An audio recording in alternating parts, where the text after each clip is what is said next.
Assalamualaikum warahmatullahi wabarakatuh. Salam sejahtera bagi kita semua. Perkenalkan, kami dari kelas reguler E 2022 Pendidikan Sejarah Universitas Negeri Medan. Kami akan mempresentasikan hasil poster kami dengan tema perdamaian di kawasan Asia Barat Daya, khususnya konflik yang terjadi antara Irak dan Iran.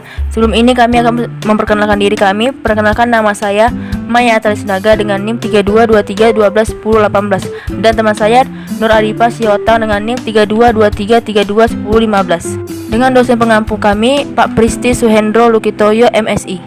Pembuatan poster ini dari mata kuliah Asia Barat Daya. Berikut ini adalah hasil poster kami.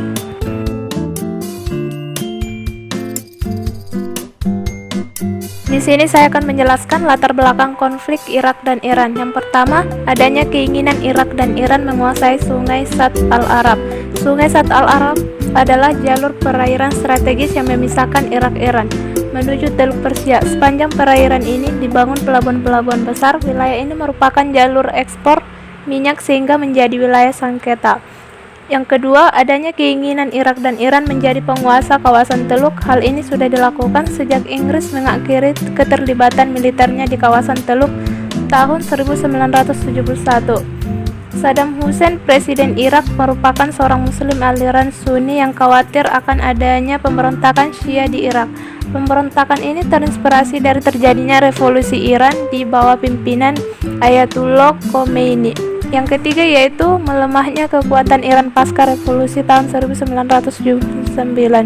Saddam Hussein yakin bahwa keadaan Irak sedang tidak stabil sedang revolusi karena eksekusi mati para perwira-perwira perang yang pro terhadap Shah Reza Pahlavi. Hal ini dapat menguntungkan invasi yang akan dilakukan Irak.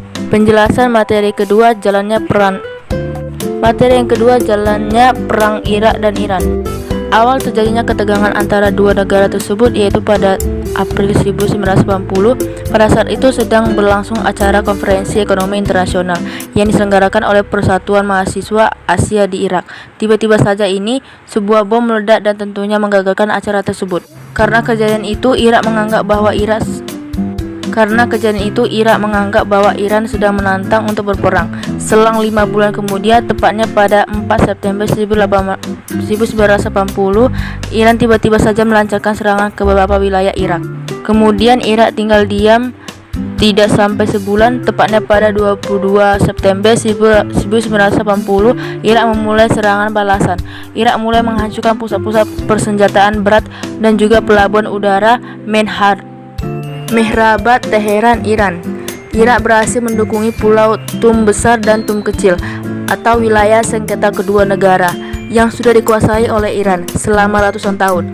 Serangan ini kemudian dianggap sebagai kemenangan Irak. Akan tetapi Iran tinggal diam. Iran kembali melakukan serangan balasan ke wilayah Basra dan Wasit. Materi yang ketiga yaitu akhir perang Irak dan Iran. Perang yang terjadi selama 8 tahun ini ternyata nggak membuahkan hasil. Dalam perang ini tidak ada yang menang maupun kalah. Hingga akhirnya perang ini berakhir setelah Iran bersedia menerima resolusi Dewan Keamanan PBB nomor 598 tahun 1988. Pada resolusi tersebut, Iran diminta untuk melaksanakan gencatan senjata. Hal ini mengacu pada perjanjian Algiers yang sudah disusun sejak tahun 1975 dan sudah disepakati oleh keduanya. Adapun perjanjian Algiers, perjanjiannya adalah antara Irak dan Iran yang dipelopori oleh Presiden Aljazair yaitu Houari Boumedienne. Perjanjian ini dilaksanakan di ibu kota Aljazair yaitu Algiers atau bisa juga disebut Algiers.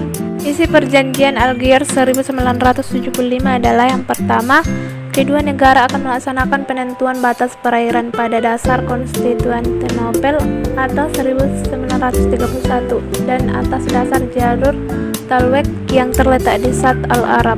Yang kedua, Irak dan Iran setuju memasuki suatu sistem kerjasama keamanan di sepanjang perbatasan.